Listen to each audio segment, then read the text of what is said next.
What's up, everyone? I hope you're all having a wonderful day. So today we're going to be doing some summons for Lidica. I plan on using exactly 105 bookmarks, no less, no more. Trying to budget myself after the Luna banner, which left me broke. But before we do our summons, I just wanted to take a quick look at her and let's take a look at her skills.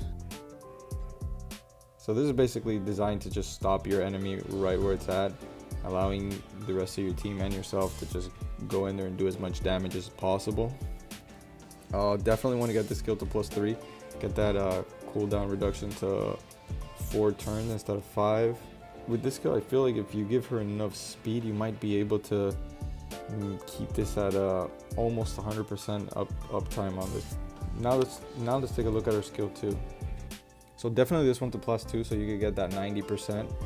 That extra 5% always helps, so it'll make the difference whether you miss or not. Now skill 1. Judging by the rest of her kit, you're probably gonna have your whatever enemy you're fighting, boss, PvP, with at least 1 debuff 100% of the time, so we can just assume it's gonna be minus 20%.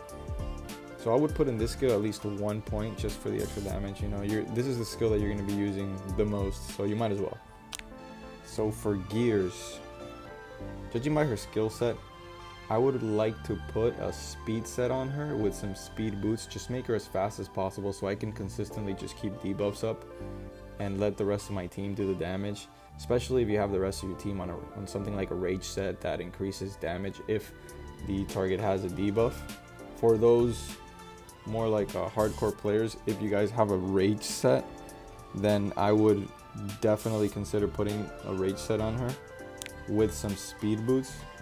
This is because, you know, we're just assuming that she practically has a 100% uptime on debuffs on whichever enemy she's fighting, so her damage would benefit tremendously from that set. I think it's like 40 or 30%. And lastly, if you don't have any of those complete sets, I would just go for the standard Abyss set. You can't go wrong with the Abyss / crit set. Just throw in some speed boots in there because, you know, she already has a pretty decent speed from her stats, as we can see here. So 124 speed is not bad at all. You might as well just put in the speed boots so she could take advantage of it and just make sure that she keeps those debuffs up. Okay, now let's go for the summons.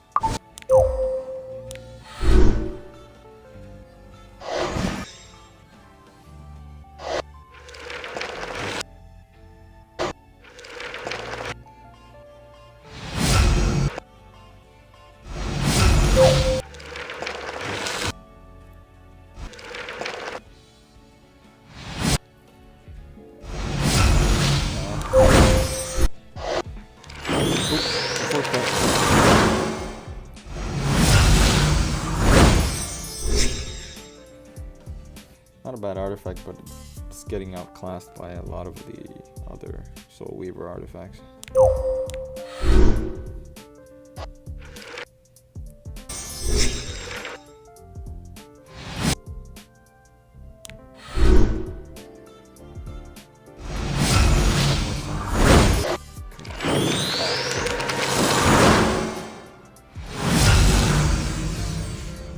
Him!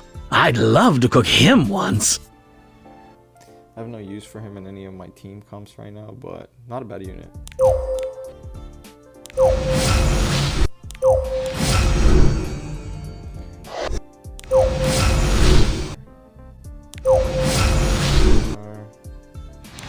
Three star. So I have, okay, 2 more left. Last pool. After this one is my last pool. And it's a 3-star. Well, that sucked. Okay, 21 summons and we didn't get her. It's okay. I mean, we have been pretty lucky in the game lately, so it's only fair. It's only fair. Now for our Moonlight summons.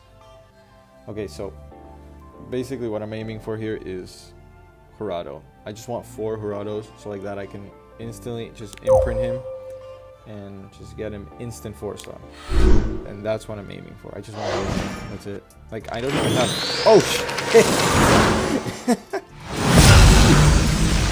Just this is my duty. I will go with you until the world ends. Okay, I mean, she's not a Harado, but I guess I can think of a couple of reasons why I wouldn't mind keeping this one. Attacks all enemies by distorting space and time with a 50% chance to increase skill cooldown by 3 turns. Damn, this sounds really annoying in PvP.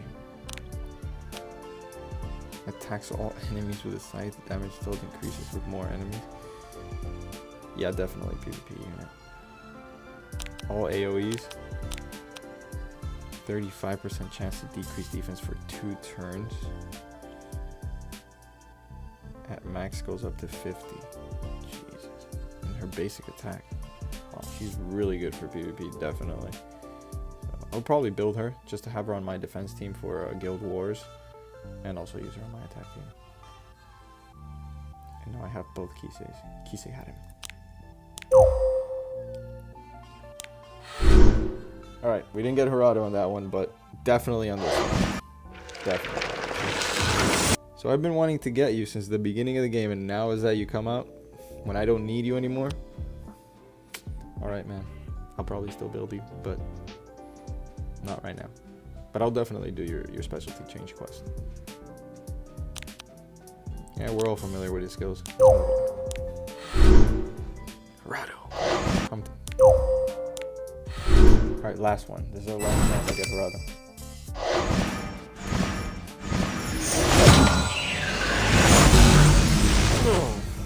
I will do my best. That's a little disappointing. Might build her later. Okay, let's just do one last one, because Harado. Oh my god! Oh crap. If you require my strength, I will assist you. I mean, for a second I thought it was Dark Can, so that's what I said. So I haven't really heard much from this unit. If anybody in the comment section knows anything about him, please do. God, these skill descriptions are so long. Okay, so basically he has a built-in lifesteal, and if I'm reading this correct, his damage on the skill is based on his health. So you might want to build him a little bit tanky. When attack the caster has a 70% chance for the skill to be in decrease. Oh, that's pretty nice. Built-in 70% chance for his skill cooldowns to be reduced when he's attacking by 1 turn, and by 2 turns when he's hit by a critical chance. Can be up to 100%. It's actually pretty insane when you put these two together. Okay, so another skill increases. Yeah, so definitely you want to build him tanky. So the skill attacks the enemy, absorbs some damage, so another lifesteal built in, and 50% chance to provoke. So this guy, I would probably find a good spot for him in my maybe Guild Wars or Arena defense team. Built quite sturdy. Maybe with a counter set with a lot of HP substats. Maybe with a lifesteal set. So I don't know, I'd have to see with this one, but not a bad unit. And before we leave, let's just take a quick look at this.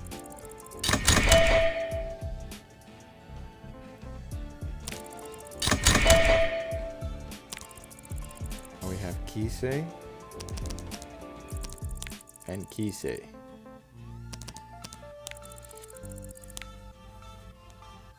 This one does it best.